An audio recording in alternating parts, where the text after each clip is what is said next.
Hey everybody, hello and welcome back to our channel Info Island।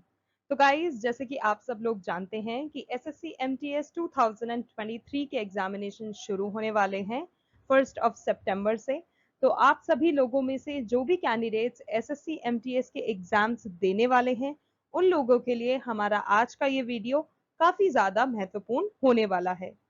आज इस video में guys हम आपके लिए लेकर आए हैं वो सारे क्वेश्चंस जो कि रिसेंटली एसएससी सीएचएसएल में पूछे गए हैं और रिसेंटली ही टीसीएस के थ्रू भी पूछे गए हैं, जो कि आपके एमटीएस के पेपर में 100% चांसेस है कि रिपीट होंगे। और इस तरह के ही कुछ क्वेश्चंस आपको अपने एमटीएस के पेपर में देखने को मिलेंगे। तो गाइज वीडियो को पूरा जरूर देखिएगा, क्योंकि हमने पूरा आपको एग्जाम का एनालिसिस, पूरा questions including there correct 100% accurate answers और कुछ एक्स्ट्रा फैक्ट्स भी आपको बताए हैं उन चीजों से रिलेटेड जो कि आपको आपकी प्रिपरेशन में हेल्प करेगा। तो गाइज चलिए जल्दी से वीडियो को शुरू करते हैं और देखते हैं कि किस प्रकार के क्वेश्चंस आपको देखने को मिलने वाले हैं आपके एसएससी एमटीएस 2023 के एग्जाम्स में। एक चीज और गाइज, वीडियो को शुरू करने से पहले आप जिन लोगों में से अभी तक चैनल को सब्सक्राइब नहीं किया है, जल्दी से जाइए एसएससी एमटीएस से रिलेटेड सारी इंफॉर्मेशन के लिए और एग्जामिनेशन जैसे ही शुरू होंगे उनकी डिटेल्ड एनालिसिस पाने के लिए जल्दी से चैनल को सब्सक्राइब कर दीजिए और उसके पास जो बेल आइकन गिवन है उसको भी हिट कर दीजिएगा, जिससे कि जब भी हम किसी नए वीडियो के साथ आए आपको उसका नोटिफिकेशन मिल जाए और आपको उसका सारा इंफॉर्मेशन मिल जाए। तो चलिए वीडियो को शुरू करते हैं। तो गाइस पहला क्वेश्चन है, झावेरी बहनों दर्शना, नयना, रंजना एवं सुवर्णा का संबंध किस पर्टिकुलर शास्त्रीय नृत्य से है। तो गाइज ये जो हमने 4-5 बहनों के नाम आपको बताए हैं, ये झावेरी बहनों के नाम से फेमस हैं और इनका संबंध जो है वो मणिपुरी नृत्य से है। झावेरी बहनें यानी कि नयना, स्वर्णा, रंजना, इनका संबंध मणिपुरी शास्त्रीय नृत्य से है। ये बहनें मणिपुरी नृत्य की प्रख्यात नृत्यांगना हैं और इस पर्टिकुलर फील्ड में, इस पर्टिकुलर डांस फॉर्म में काफी फेमस है। तो गाइज ये आप ध्यान में रखिएगा। नेक्स्ट क्वेश्चन, पांचवी पंचवर्षीय योजना का मुख्य उद्देश्य क्या था। तो गाइज जो 5 ईयर प्लान्स होते हैं, जैसे कि मैंने आपको पहले भी बताया है, ये हमारे जब से शुरू हुए हैं तब से हर 5 साल में किए जाते हैं। उसमें उसमें कुछ ऐसी योजनाएं लेकर आई जाती है जो कि उन 5 सालों के लिए बता दी जाती है। इन 5 सालों में हमारा ये ऑब्जेक्टिव रहेगा, ये हम जो इनिशिएटिव लेने वाले हैं, ये योजना हम लेकर आ रहे हैं, वगैरह वगैरह। और उन 5 सालों में फिर वो देखा जाता है कि वो सक्सेसफुल है या नहीं, और उसके सक्सेस होने या ना होने से डिपेंडिंग हम अगले 5 सालों की योजनाएं फिर लेकर आते हैं। तो 5 ईयर प्लान्स बेसिकली ये होते हैं। तो बात की जाए पांचवी पंचवर्षीय योजना की, जिसकी अवधि रही थी 1974 से लेके 1978 तक। उस योजना में गाइस गरीबी को दूर हटाने, कृषि उत्पादन और रक्षा में आत्मनिर्भरता पर ही ध्यान केंद्रित किया गया था। तो गाइज ये चीज आपको ध्यान रखनी है कि ऑब्जेक्टिव क्या रहा था, अवधि क्या रही थी। 1978 में नवनिर्वाचित मोरारजी देसाई सरकार ने इस पर्टिकुलर योजना को खारिज कर दिया था। तो गाइज ये नाम भी आपको ध्यान में रखना है कि मोरारजी देसाई ने इसको खारिज कर दिया था। 1975 में विद्युत आपूर्ति अधिनियम में संशोधन किया गया था, जिसने केंद्र सरकार को बिजली उत्पादन और पारेषण में प्रवेश करने में सक्षम बनाया था। तो ये भी आपके उसी मुख्य उद्देश्य में शामिल है। तो गाइज ये थी पांचवी पंचवर्षीय योजना, जिसका मुख्य ऑब्जेक्टिव तो यही रहा था कि गरीबी को हटाना है, कृषि उत्पादन करना है और अल्टीमेटली ये सब करके सेल्फ रिलायंस, जिसे हम आत्मनिर्भरता के नाम से भी जानते हैं, वो लेकर आना है। अगला सवाल, गोवा के वर्तमान मुख्यमंत्री कौन से हैं। तो गाइज इसका नाम है प्रमोद सावंत। प्रमोद सावंत गोवा के 13वें और वर्तमान मुख्यमंत्री हैं। तो गाइज ये फैक्ट आपको ध्यान में रखना है। सावंत यानी कि प्रमोद सावंत गोवा विधानसभा में संकेलम निर्वाचन क्षेत्र का प्रतिनिधित्व करते हैं। वे भारतीय जनता पार्टी के सदस्य हैं। वे पेशे से आयुर्वेद चिकित्सक हैं। तो गाइस प्रोफेशन की बात की जाए तो ही बिलोंग्स टू आयुर्वेद, मतलब आयुर्वेद चिकित्सक वो हैं। और वो जनता पार्टी, जो भारतीय जनता पार्टी है, उसके भी सदस्य हैं। तो ये चीज भी हो सकता है आपसे पूछी जाए, तो ये आपको पता होना चाहिए।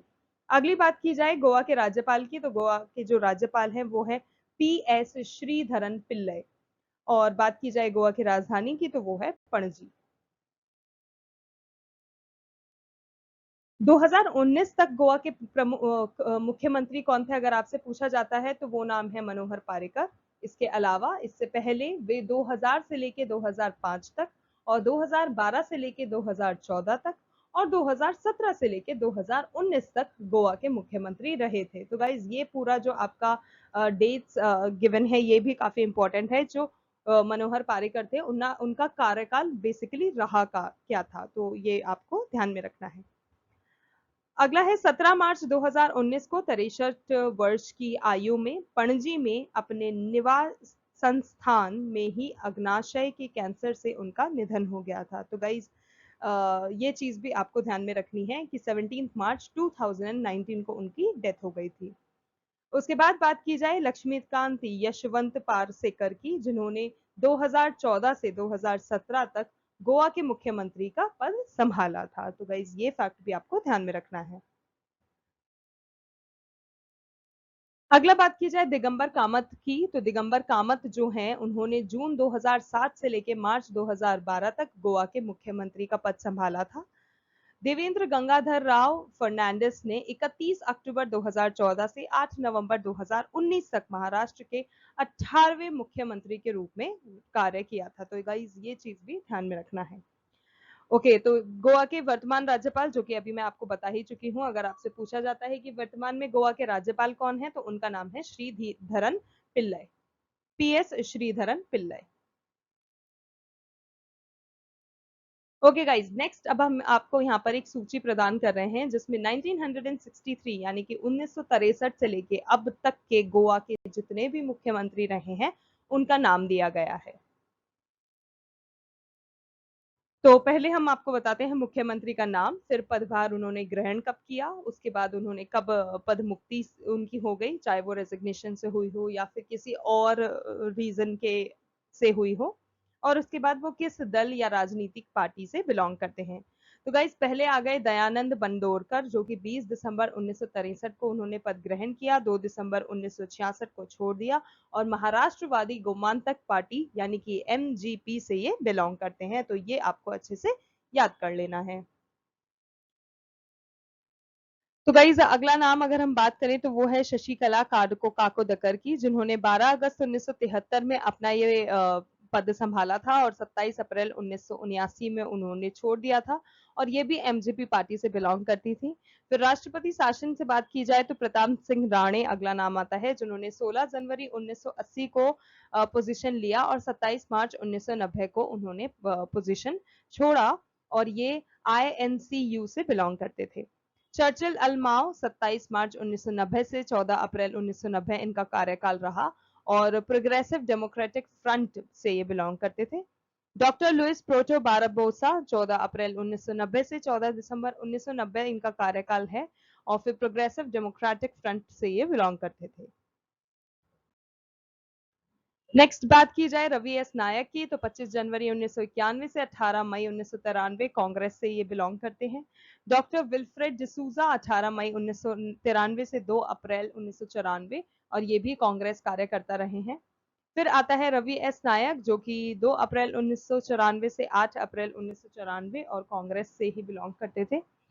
तो गाइज ऐसे ये कुछ नाम यहाँ पे दिए गए हैं जो कि आपको ध्यान में रखने हैं, अच्छे से याद कर लेना है, उनका कार्यकाल देख लेना है और किस राजनीतिक प्रतिष्ठा से, किस राजनीतिक फील्ड से वो जुड़े हुए थे वो भी आपको ध्यान में रखना है। तो डॉक्टर विल्फ्रेड डिसूजा, प्रताप सिंह राणे, लुइजिनो फलेरो, ये कुछ नाम ऐसे हैं। तो गाइज इसी तरह से ये भी लिस्ट है, इसमें भी कुछ हमने नाम आपको प्रोवाइड करा रखे हैं, कुछ कार्यकर्ता, कुछ राज्यपाल जो हमारे रहे हैं उन सबके, तो आपको वो भी अच्छे से देख लेना है। उनमें पहला आपका लुइजिनो फलेरो, फ्रांसिस्को सर्डिन्हा, मनोहर पाटिकर मनोहर पारिकर, प्रताप सिंह राणे, ये कुछ नाम है। यहाँ पर इनका कार्यकाल दिया गया है और ये किस राजनीतिक उससे बिलोंग करते थे ये भी आपको ध्यान में रखना है। जैसे मनोहर पारिकर जो हुए वो बीजेपी से थे, प्रताप सिंह राणे कांग्रेस से थे और फ्रांसिस्को सर्डिना गोवा पीपल्स कांग्रेस से और लुइजिनो फलेरो कांग्रेस से। तो ये भी आपको उनका बैकग्राउंड भी ध्यान में रखना है क्योंकि इससे रिलेटेड क्वेश्चन पूछा जा सकता है।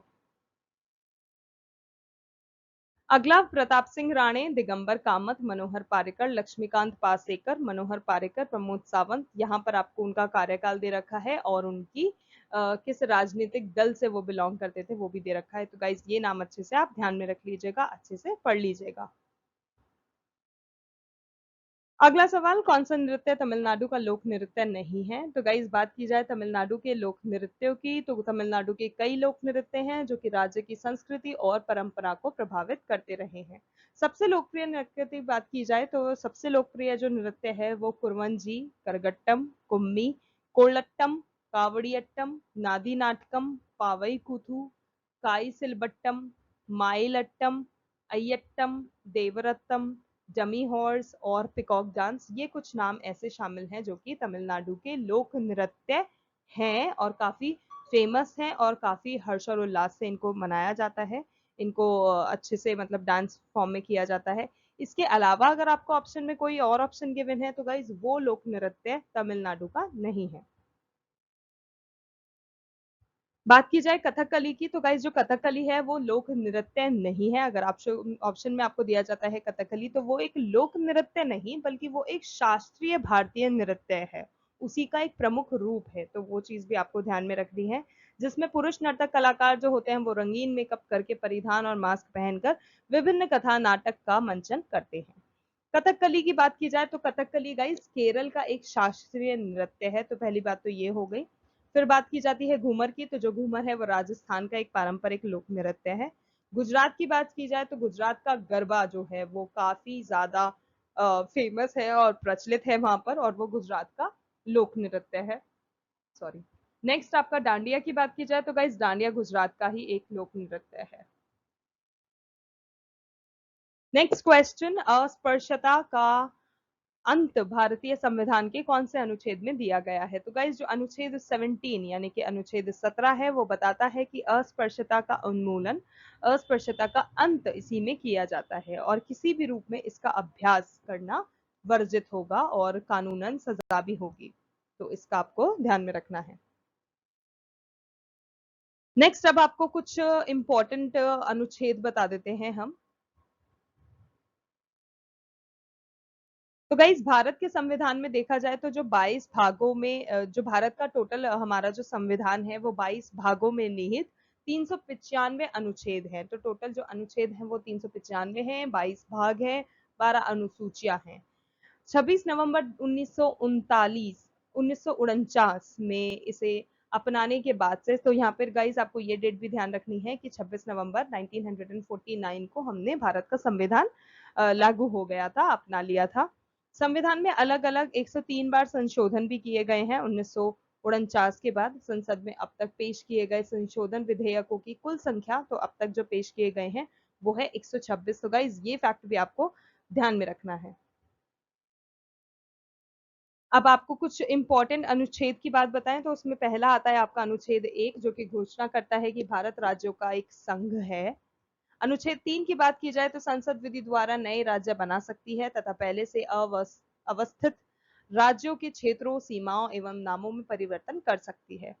अनुच्छेद 5 की बात की जाए तो संविधान के प्रारंभ होने के समय भारत में रहने वाले वे सभी व्यक्ति यहाँ के नागरिक होंगे जिनका जन्म भारत में हुआ हो, जिनके पिता या माता भारत के नागरिक हों या संविधान के प्रारंभ के समय से भारत में रहे हों। तो ये उस चीज में आता है। अगला है अनुच्छेद 53 जो कि बताता है कि संघ की कार्यपालिका संबंधी शक्ति राष्ट्रपति में निहित रहेगी। अनुच्छेद 64 उपराष्ट्रपति राज्यसभा का बड़े अध्यक्ष होगा। अनुच्छेद 74 एक मंत्री परिषद होगी जिसके शीर्ष पर प्रधानमंत्री रहेगा, जिसकी सहायता एवं सुझाव के आधार पर राष्ट्रपति अपने कार्य संपन्न करेगा। राष्ट्रपति मंत्री परिषद के लिए किसी सलाह के पुनर्विचार को आवश्यक समझ सकता है, पर पुनर्विचार के पश्चात दी गई सलाह के अनुसार वह कार्य करेगा। इससे संबंधित किसी विवाद की परीक्षा किसी न्यायालय में नहीं दी जाएगी। तो ये आपका अनुच्छेद 74 बताता है। फिर आता है अनुच्छेद 15 भेदभाव का निषेध जो है वो अनुच्छेद 15 के अनुसार राज्य अपने किसी नागरिक के साथ केवल धर्म, जाति, लिंग, नस्ल और जन्म स्थान या इनमें से किसी भी आधार पर कोई भी विभेद नहीं करेगा। इसका सीधा सीधा अर्थ यह है कि राज्य जो है वो एक धर्म ज्यादा और दूसरे धर्म के लोगों को कम महत्व नहीं दे सकता है। उसके लिए सारे ही लोग जो हैं हर धर्म के लोग इक्वल होंगे। अनुच्छेद 16 ये आपको बताता है, तो अनुच्छेद 16 का जो पार्ट 1 होता है वो राज्याधीन नौकरियों या पदों पर नियुक्ति के संबंध में सब नागरिकों के लिए अवसर की समानता होगी, यही बताता है।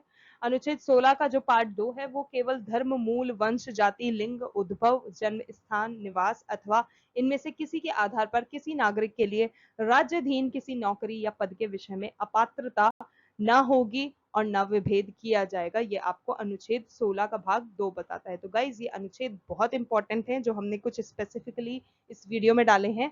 इनमें से प्रश्न 100% आएगा, तो आप अच्छे से याद कर लेना। नेक्स्ट है अनुच्छेद 18 जो कि उपाधियों का अंत यानी कि अबॉलिशमेंट ऑफ टाइटल्स से रिलेटेड है। राज्य, सेना या विद्या संबंधी सम्मान के सिवाय और कोई उपाधि प्रदान नहीं करी जाएगी। तो ये अनुच्छेद 18 बताता है। अगला है अनुच्छेद 19। भारतीय संविधान के अनुच्छेद 19 में वाक एवं अभिव्यक्ति की स्वतंत्रता का प्रावधान है और आमतौर पर राज्य के खिलाफ लागू होता है। वाक और अभिव्यक्ति की स्वतंत्रता का अधिकार इस अनुच्छेद में दिया गया है। शांतिपूर्वक सम्मेलन में भाग लेने की स्वतंत्रता का अधिकार भी इसी में दिया हुआ है और संगम या संघ बनाने का अधिकार भी अनुच्छेद 19 का ही एक पार्ट है। अगला आता है अनुच्छेद 20। तो गाइस भारत के संविधान का अनुच्छेद 20 जो है वो अपराधों के लिए सजा के संबंध में संरक्षण से संबंधित है। यह बताता है कि एक ही आरोपी व्यक्ति चाहे वह नागरिक हो या विदेशी हो को मनमानी और अत्यधिक सजा के खिलाफ 3 प्रकार की सुरक्षा प्रदान करता है। उसके बाद बात की जाती है अनुच्छेद 21 की। तो गाइज अनुच्छेद 21 भी एक इंपॉर्टेंट अनुच्छेद है, इसके बारे में भी प्रश्न पूछे जाते हैं। तो गाइज किसी भी व्यक्ति को विधि द्वारा स्थापित प्रक्रिया के अतिरिक्त उसके जीवन और वैयक्तित्व स्वतंत्रता के अधिकार से वंचित नहीं किया जाएगा, ये आपका अनुच्छेद 21 बताता है। और बात की जाए हमारे मूल अधिकारों की, तो हमारे मूल अधिकारों का वर्णन जो है गाइज वो संविधान के भाग 3 और अनुच्छेद 12 से लेके 35 के बीच दिया गया है। तो गाइज आपको ये भी अच्छे से पता होना चाहिए। अगला सवाल, जून 2022 में इंटेलिजेंस ब्यूरो के लिए जो नया निर्देशक है वो कौन बना है? तो गाइज इसका करेक्ट आंसर है आपका तपन कुमार डेका, जिनको न्यूली अपॉइंट किया गया है आईबी के निर्देशक के रूप में। तो केंद्र सरकार ने 24 जून, डेट आपको याद रखना है, किसने किया? केंद्र सरकार ने। कब किया? 24 जून 2022 को। क्या किया? इंटेलिजेंस ब्यूरो जो भारतीय पुलिस सेवा आईपीएस के वरिष्ठ अधिकारी तपन कुमार डेका को खुफिया ब्यूरो यानी कि इंटेलिजेंस ब्यूरो का प्रमुख निर्देशन नियुक्त कर दिया है। तो गाइज ये इंपॉर्टेंट है, ध्यान में रखेगा। अगला सवाल, पुष्कर मेला एक साल में कितनी बार लगता है? तो गाइज हर साल जो पुष्कर मेला होता है वो हर साल लगता है। अजमेर से थोड़ी ही दूर एक जगह है जिसका नाम है पुष्कर, वहां पर ये मेला लगता है। इसको ऊंट मेला भी कहा जाता है। तो गाइज भारत का जो सबसे बड़ा ऊंट मेला आप कह सकते हैं जो होता है वो यही कहलाता है और ये हर साल लगता है। तो ऑब्वियसली साल में एक ही बार हुआ। तो हर साल पुष्कर मेला कब लगता है? कार्तिक पूर्णिमा के दौरान आयोजित किया जाता है, जिसमें बड़ी संख्या में देशी विदेशी पर्यटक भी आते हैं। 2022 में अगर आपसे पूछा जाता है कि ये मेला कब लगा था, तो गाइस 2022 में ये मेला 1 नवंबर से शुरू हुआ था जो कि 9 नवंबर तक चला था। तो 1 से 9 तक ये 2022 में लगा था। तो गाइस जैसे कि मैंने आपको बताया कि जो पुष्कर मेला होता है ये विश्व का सबसे बड़ा ऊंट मेला भी कहलाता है। तो पुष्कर मेला यानी कि पुष्कर ऊंट मेला या फिर इसको पुष्कर मेला भी कह सकते हैं। तो गाइज जैसा कि इसे स्थानीय रूप से जाना जाता है, एक वार्षिक 5 दिवसीय ऊंट और पशुधन मेला होता है जो कि अक्टूबर और, तो यहाँ पर आपको ये चीजें हाईलाइट कर लेनी है। पहले तो यही पुष्कर ऊंट मेला कहाँ लगता है? पुष्कर में। वार्षिक 5 दिवसीय मेला होता है, अक्टूबर और नवंबर के महीनों के बीच पुष्कर शहर में आयोजित किया जाता है। यह दुनिया के सबसे बड़े पशु मेलों में से एक है। पशुओं की खरीद फरोख्त के अलावा यह एक महत्वपूर्ण पर्यटक आकर्षण बन गया है। मटका फोड़, कुछ ऐसी प्रतियोगिता है जो कि यहाँ पर होती है। मटका फोड़, सबसे लंबी मूछें और दुल्हन प्रतियोगिता भी यहाँ पर शामिल है। इस मेले का जो मुख्य आकर्षण है वो हजारों पर्यटकों को आकर्षित करती है। हाल ही के वर्षों में मेले में स्थानीय पुष्कर क्लब और विदेशी पर्यटकों के लिए एक टीम के बीच एक प्रदर्शनी फुटबॉल मैच भी शामिल किया गया है in order to attract more tourist and make it more joyful. Okay guys, next question, Bharat के संविधान के अनुसार राज्य का राज्यपाल बनने के लिए व्यक्ति की न्यूनतम आयु क्या होनी चाहिए? तो गाइस, भारत के संविधान अनुच्छेद 157, यहाँ पर ये पॉइंट भी आपको ध्यान में रखना है, 157 के अनुसार जो राज्यपाल नियुक्त होने का पात्र होता है व्यक्ति, वो भारत का नागरिक होना चाहिए। पहली condition, obviously he should be citizen of India. दूसरा, उसका जो एज है वो 35 वर्ष की आयु का वो पूरा हो जाना चाहिए। नेक्स्ट आपका है, मीठे पानी की झील कौन सी होती है? इनमें से कौन सी मीठे पानी की झील नहीं है? जिनमें तीन ऑप्शंस आपको दिए गए थे, वुलर झील, डल झील, सांभर झील। तो गाइस, सांभर झील है वो मीठे पानी की झील नहीं है, बल्कि खारे पानी की झील है। और जो वुलर झील और डल झील है, ये मीठे पानी की झील है। बात करें भारत में मीठे पानी की झीलों की, तो गाइस, वुलर झील, डल झील, भीमताल झील, नैनीताल झील, लोकटक झील और बड़ा पानी झील, ये कुछ ऐसी झीलें हैं जो कि मीठे पानी की झील हैं। इसके अलावा गाइस, अगर आपको भारत की प्रमुख झीलों पर पूरा वीडियो अच्छे से डिस्क्रिप्टिव फॉर्म में चाहिए तो वो भी हमारे चैनल पर अवेलेबल है। आप जाइए, उसको देखिए और अपनी नॉलेज बढ़ाइए, क्योंकि वो भी एग्जाम्स के पॉइंट ऑफ व्यू से काफी इंपॉर्टेंट है। तो वुलर झील की बात करें तो वुलर झील एशिया की सबसे बड़ी मीठे पानी की झील है गाइस, तो ध्यान में रखिएगा, ये चीज नोट कर लीजिएगा। यह झेलम नदी द्वारा गठित जम्मू और कश्मीर में स्थित है। इसका निर्माण पृथ्वी के अंदर विवर्तनिक गतिविधियों द्वारा हुआ है। नेक्स्ट क्वेश्चन आपका आता है, पाटलिपुत्र से पहले मगध की राजधानी क्या थी? तो गाइज, मगध की जो प्राचीन राजधानी थी वो राजगृह थी। तो राजगृह यहाँ पे आपका करेक्ट आंसर है। यह 5 पहाड़ियों से घिरा हुआ नगर है। कालांतर में मगध की राजधानी पाटलिपुत्र में स्थापित हुई, जो कि बाद में जिसका नाम पाटलिपुत्र रख दिया गया। मगध राज्य में तत्कालीन शक्तिशाली राज्य कौशल, वत्स व अवंती को अपने साम्राज्य में मिला लिया। नेक्स्ट आपके पास क्वेश्चन आता है, मानव विकास सूचकांक 2021 में भारत की रैंक क्या रही थी? तो गाइज, मानव विकास सूचकांक यानी कि ह्यूमन डेवलपमेंट जो इंडेक्स आपकी होती है, that is HDI in short, 2021 के उसके हिसाब से जो भारत है, कुल 191 देश जो उस सूचकांक में शामिल थे, उनमें से 131वें स्थान पर भारत था। तो यहाँ पर आपका करेक्ट आंसर है 131।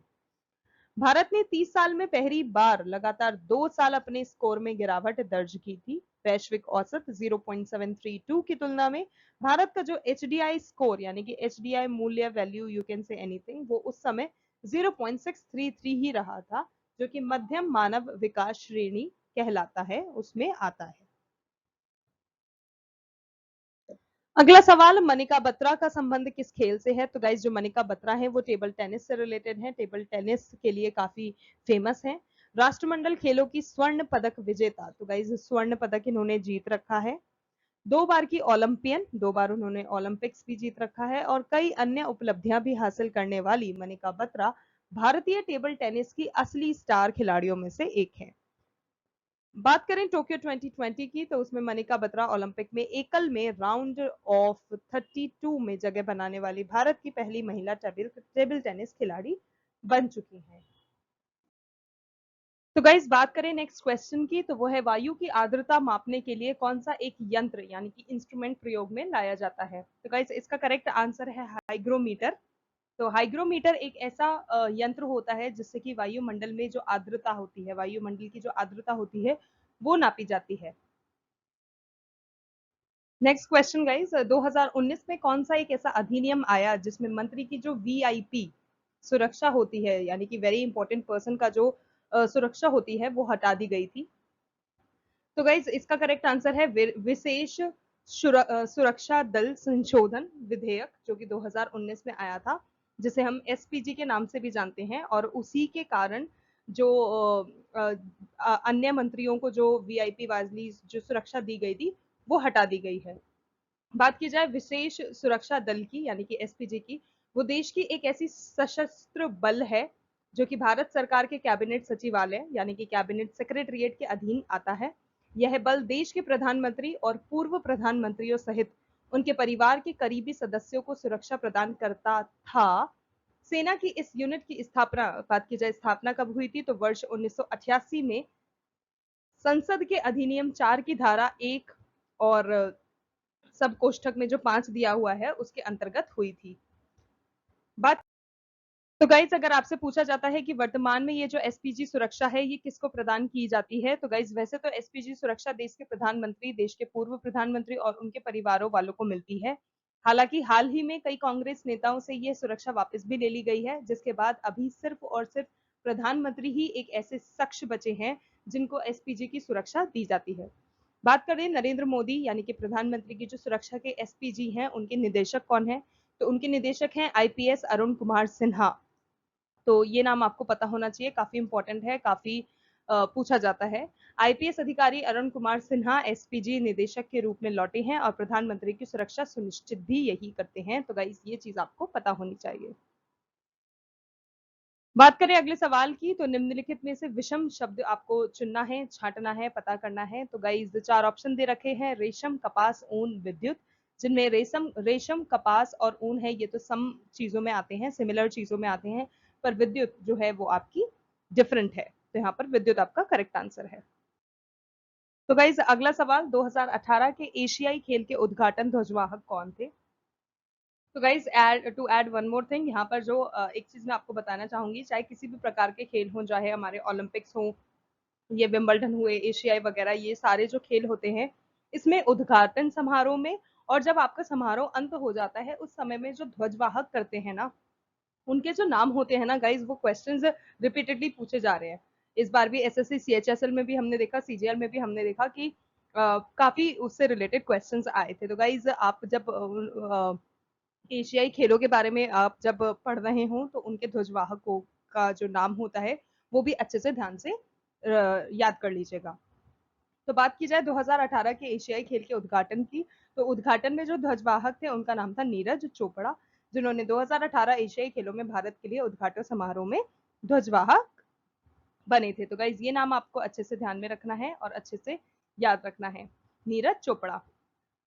2018 एशियाई खेल अगर आपसे पूछा जाता है कहाँ हुआ था, तो जकार्ता, पालमबाग 2018 या 18वें, ये जो इसका जो ये कौन सा एशियाई खेल था, तो गाइज इसका 18वां एशियाई खेल था। यह एक बहुराष्ट्रीय खेल प्रतियोगिता और एशिया का सबसे बड़ा खेल आयोजन है। तो गाइज ये चीज भी आपको अच्छे से याद रखनी है। ये खेल इंडोनेशिया के जकार्ता और पालमबैग नगरों में 18 अगस्त 2018 से 2 सितंबर 2018 के दौरान आयोजित किए गए थे। तो गाइज ये डेट भी इंपॉर्टेंट है, ये डेट भी आपको ध्यान में रखना है, 18 अगस्त से लेके 2 सितंबर। और इसमें 40 खेलों में कुल 465 स्पर्धाएं आयोजित की गई थी। उसके बाद अगर आपसे पूछा जाता है कि 2018 में एशियाई खेलों का आदर्श वाक्य यानी कि जो आइडल थीम होता है वो पर्टिकुलर क्या थीम थी, तो एशियाई खेलों का जो आदर्श वाक्य था वो था एवर ऑनवर्ड, जो भारत के पहले प्रधानमंत्री पंडित जवाहरलाल नेहरू द्वारा दिया गया था। तो ये भी एक इंपॉर्टेंट चीज है कि किसने दिया था, सबसे पहले पंडित जवाहरलाल नेहरू ने। इंटरलॉकिंग रिंग के साथ एशियाई खेलों का प्रतीक उज्जवल पूर्ण उगता स्वर सूर्य है। तो गाइज ये चीज भी आपको ध्यान में रखनी है। एशियाई खेलों का 2018 संस्करण जो है, 2018 संस्करण जो कि जैसे मैंने अभी आपको बताया वो एक 18वां संस्करण था, वो कहाँ खेला गया था, वो जकार्ता इंडोनेशिया में आयोजित किया गया था। और 2022 वाला अगर आपसे पूछा जाता है कि संस्करण कहाँ आयोजित हुआ था, तो गाइज वो हांगझो चीन में आयोजित हुआ था। तो गाइज नेक्स्ट अगर आपसे पूछा जाता है कि 2018 के एशियाई खेल के समापन समारोह के समय पर ध्वजवाहक कौन थे, तो गाइज उसका करेक्ट आंसर है रानी रामपाल, जो कि समापन समारोह के समय पर ध्वजवाहक रही थी। अगला सवाल, ईसाई धर्म का जो धार्मिक ग्रंथ होता है वो कौन सा होता है? तो गाइज इसका करेक्ट आंसर है बाइबल। ईसाई धर्म यानी कि मसीही पंथ की जो आधारशिला तथा ईसाइयों यानी कि मसीहियों का जो पवित्र धर्म ग्रंथ है उसको दो भाग में विभाजित किया गया है। एक है आपका पूर्व विधान जिसे ओल्ड टेस्टामेंट के नाम से जानते हैं और एक है नव विधान जिसे न्यू टेस्टामेंट के नाम से जानते हैं। तो गाइज ये भी एक इंपॉर्टेंट चीज है, आपको पता होनी चाहिए कि ओल्ड टेस्टामेंट और न्यू टेस्टामेंट बेसिकली बाइबल से रिलेटेड होते क्या है। बाइबल का जो पूर्वार्ध यहूदियों का भी जो जो बाइबल है वो पूर्वार्ध यहूदियों का भी एक धर्म ग्रंथ है तथा उत्तरार्ध ईसा मसीही व उनकी शिक्षाओं पर आधारित है। तो बाइबल बेसिकली बताती क्या है, जो जीसस क्राइस्ट है उनकी जो सेइंग है, जीसस क्राइस्ट की जो शिक्षा है, लर्निंग्स हैं, टीचिंग्स हैं, उन पर ये बेसिकली डिपेंडेंट है। नेक्स्ट क्वेश्चन की बात की जाए तो गाइज नेक्स्ट क्वेश्चन है जीएनपी का फुल फॉर्म क्या होता है। तो गाइज जीएनपी यानी कि सकल राष्ट्रीय उत्पाद यानी कि ग्रॉस नेशनल प्रोडक्ट जो है ये इसका फुल फॉर्म होता है। और बेसिकली जीएनपी होता क्या है कि देश के निवासियों द्वारा देश में या विदेश में एक वर्ष में किए गए अंतिम रूप से उत्पादित कुल वस्तुओं एवं सेवाओं के मौद्रिक मूल्य को सकल राष्ट्रीय उत्पाद यानी कि जीएनपी कहा जाता है। तो गाइज ये चीज भी अच्छे से याद कर लीजिएगा। अगला सवाल है गाइस, 2022 में भारत जोड़ो यात्रा किसने शुरू की थी। तो इसका करेक्ट आंसर है आपका कांग्रेस पार्टी ने। और कब की थी? 3 अक्टूबर 2022 को कांग्रेस पार्टी ने भारत जोड़ो यात्रा के बारे में सभी जानकारी प्रदान करने के लिए अपना भारत जोड़ो एक ऐप लॉन्च किया था और उसमें इससे रिलेटेड सारी चीजें बताई थी। सितंबर के मध्य में कांग्रेस ने 1 नवंबर से धुबरी से सादिया तक ये एक यात्रा किया था, जिसमें असम संस्करण की घोषणा भी की थी। और यात्रा पूरे राज्य में लगभग 800 किलोमीटर की दूरी तक ये जो यात्रा थी ये तय की गई थी। नेक्स्ट क्वेश्चन गाइज एक इंपॉर्टेंट क्वेश्चन है, काफी कॉमन भी है। तो गाइज जो फुल फॉर्म आपसे पूछी गई थी वो थी नीति आयोग में जो नीति होती है उसका मतलब क्या होता है, उसका फुल फॉर्म क्या होता है। तो गाइज नीति आयोग का जो पूर्ण रूप होता है उसका जो फुल फॉर्म होता है दैट इज राष्ट्रीय भारत परिवर्तन संस्थान, जिसे इंग्लिश में हम national institution for transforming India भी कहते हैं। तो ये जो है ये नीति आयोग में फुल फॉर्म है, अच्छे से याद कर लीजिएगा। अगर आपसे पूछा जाता है कि नीति आयोग का जो मुख्यालय है वो कहाँ पर स्थित है, तो गाइस वो दिल्ली में स्थित है। अगला सवाल, खेलो इंडिया यूथ गेम्स में कितने साल के खिलाड़ियों को खेलने की अनुमति दी गई है। तो गाइज इसमें जो उम्मीदवार होते हैं उनको भारत का निवासी होना बहुत ज्यादा जरूरी है, नंबर 1। नंबर 2, आवेदक को स्कूल या कॉलेज में अध्ययनरत होना चाहिए। ओके, नंबर 2 आपको वो स्कूलिंग आपकी चल रही होनी चाहिए। नंबर 3, 17 वर्ष से कम आयु के उम्मीदवार जो होते हैं वो अंडर 17 श्रेणी में भाग ले सकते हैं। और अंडर 21 वर्ग में जो 21 वर्ष से कम आयु के होते हैं उम्मीदवार वो उसमें अंडर 21 में भाग ले सकते हैं। तो ये इंपॉर्टेंट चीज आपको ध्यान में रखना है। अगला सवाल, केलूचरण महापात्रा किस शास्त्रीय नृत्य का प्रसिद्ध नर्तक है। तो गाइज जो केलूचरण महापात्रा है वो ओडिसी नृत्य के एक महान कलाकार हैं और 7 अप्रैल 2004 को भुवनेश्वर उड़ीसा में उनका निधन हो गया था। तो unfortunately it is a bad news for the whole nation. लेकिन क्योंकि वो एक इतने प्रसिद्ध कलाकार थे तो उनको आज भी उनकी नर्तकी के लिए, उनके डांस फॉर्म के लिए याद किया जाता है।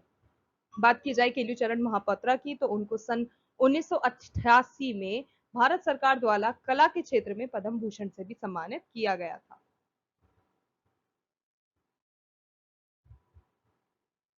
बात करें कुछ प्रसिद्ध भारतीय शास्त्रीय नर्तकों की, तो गाइज भरतनाट्यम में हमारे पास आते हैं कुछ ऐसे नाम जो कि इस चीज के लिए फेमस हैं। तो रुक्मणी देवी, पद्मा सुब्रमण्यम, बैजंती माला, शीमा करमानी, पद्मिनी आदि ये कुछ ऐसे हैं जो कि भरतनाट्यम में काफी प्रसिद्ध हैं।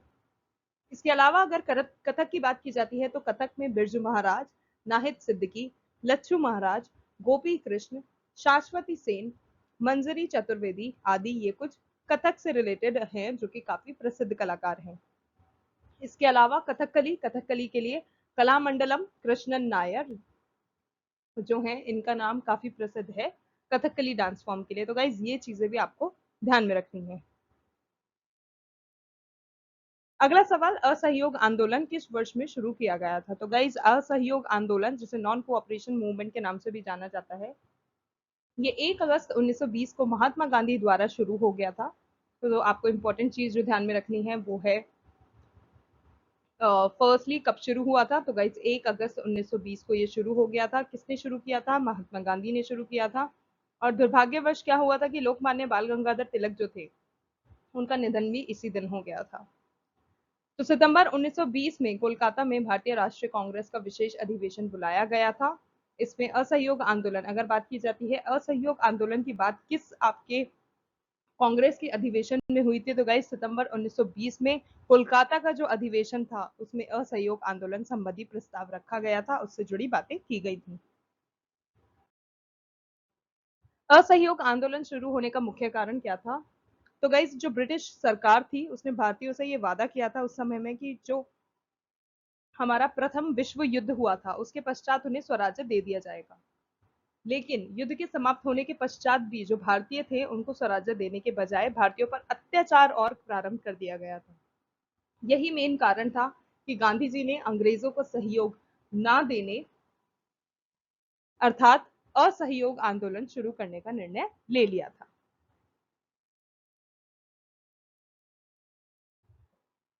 अगला सवाल, सतलुज नदी पर कौन सा बांध स्थित है? तो गाइस भाखड़ा जो बांध है वो उत्तरी भारत में हिमाचल प्रदेश के बिलासपुर में सतलुज नदी पर एक ठोस गुरुत्वाकर्षण बांध है के रूप में स्थित है। बांध गोविंद सागर जलाशय बनाता है। तो गाइस इंपॉर्टेंट चीज, पहला नाम भाखड़ा बांध स्थित कहां पर है? उत्तर भारत में हिमाचल प्रदेश के बिलासपुर में। क्या बनाता है? गोविंद सागर जलाशय बनाता है। हिमाचल प्रदेश के बिलासपुर जिले में 226 मीटर की ऊंचाई पर स्थित है भाखड़ा गांव। उसके पास एक घाट पर यह जो बांध है वह स्थित है। अगला सवाल है, भारतीय संविधान में मौलिक अधिकार किस देश के संविधान से लिया गया है? तो गाइज हमारा जो इंडियन कॉन्स्टिट्यूशन यानी कि भारतीय संविधान है उसमें ऐसे कई जो है संविधान संशोधन है, कुछ अधिकार है वो किसी और देश के संविधान से लिए गए हैं। तो उसी में से एक आता है आपका मौलिक अधिकार। तो वो किस देश से लिया गया है? तो इसका करेक्ट आंसर है संयुक्त राज्य अमेरिका।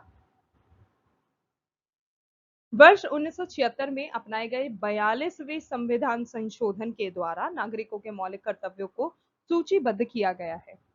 संविधान के भाग 4 में सन्निहित अनुच्छेद 51 के मौलिक कर्तव्यों के बारे में इसमें लिखा गया है। भारतीय संविधान की मुख्य विशेषताओं के रूप में जो मौलिक अधिकार है वो संयुक्त राज्य अमेरिका के संविधान से लिया गया है। तो ये आपको ध्यान में रखना है। संविधान के भाग 3 अनुच्छेद 12 से 35 जो हैं उसके तहत प्रत्येक नागरिक को 6 मौलिक अधिकार प्रदान किए गए हैं। तो वो कौन से 6 मौलिक अधिकार हैं? आइए चलिए देखते हैं।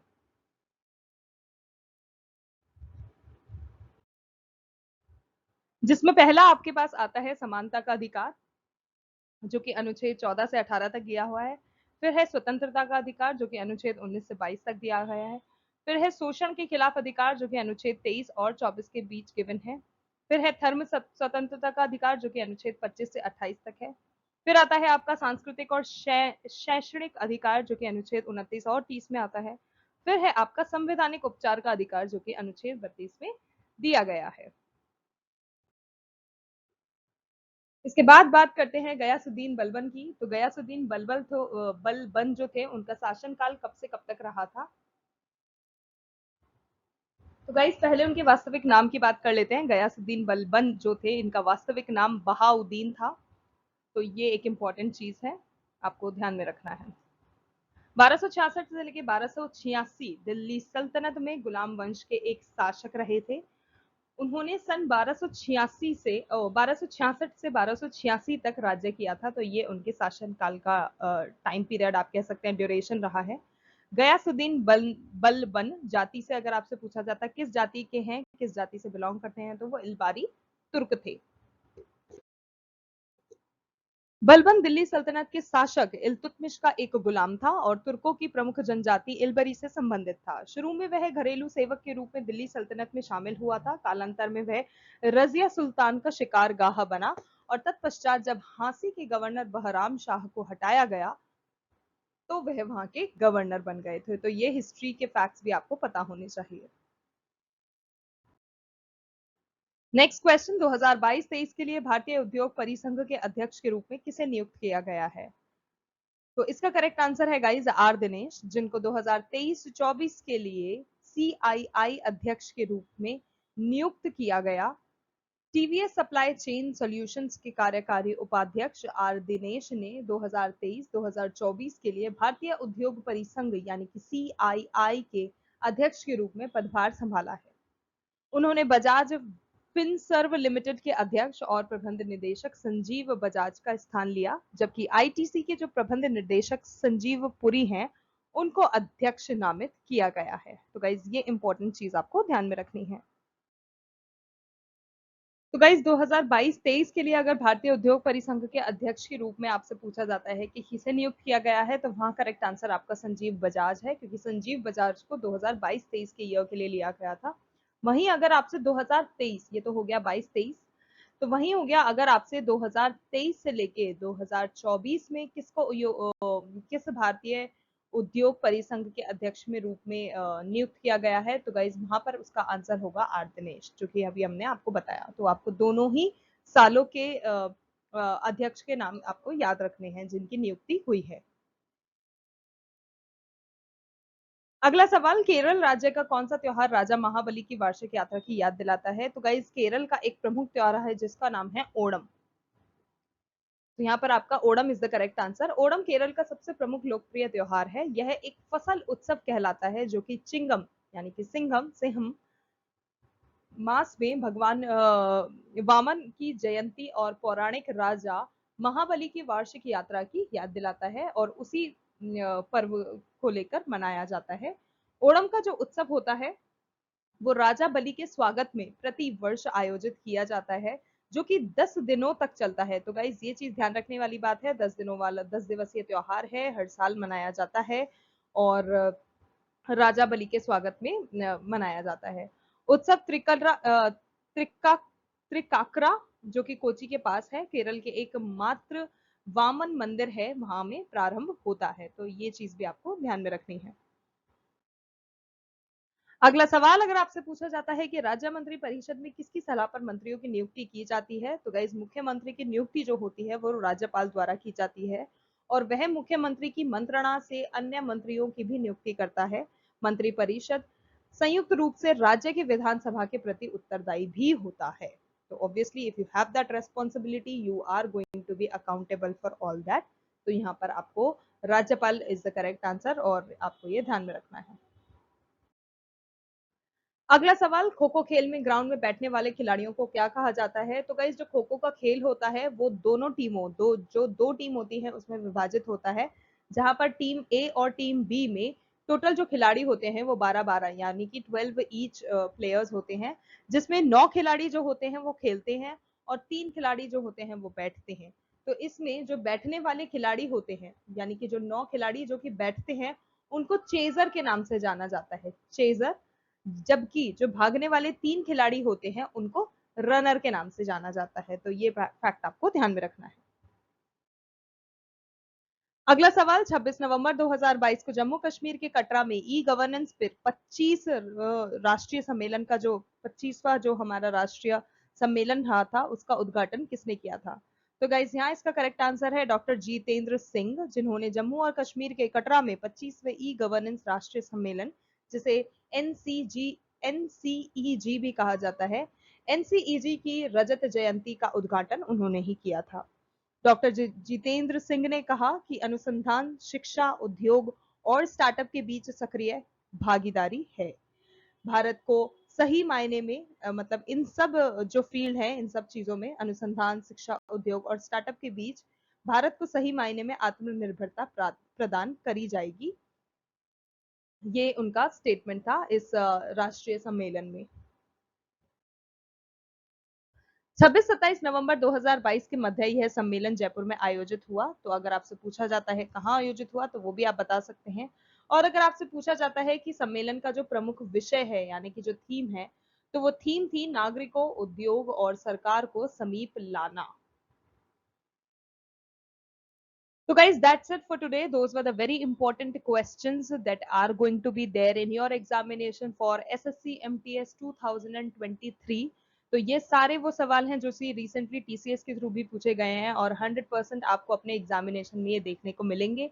अगर आपको वीडियो पसंद आया, अगर आपको वीडियो इन्फॉर्मेटिव लगा, तो please do not forget to like, share, subscribe, comment and spread the love that you are giving to us and share it to all of your friends जो कि एग्जाम्स देने वाले हैं एमटीएस का, क्योंकि ये काफी उनको उनकी प्रिपरेशन में हेल्प करेगा।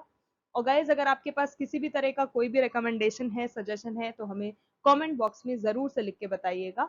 अगर आप चाहते हैं हम और इस तरह की एनालिसिस हमारे चैनल पर लेके आते रहें आपकी प्रिपरेशन के लिए, तो प्लीज हमको जरूर से कमेंट करके बताइएगा। तो बस आज के लिए इतना ही। Thank you so much for your help and support guys, and obviously for your recommendations and suggestions also. इसी तरह से हमारे साथ बने रहिए, इसी तरह से और अपनी प्रिपरेशन को बूस्ट अप करने के लिए देखते रहिए हमारा channel Info Island. Thank you so much for watching, thank you so much for your time, and all the very best to all the candidates.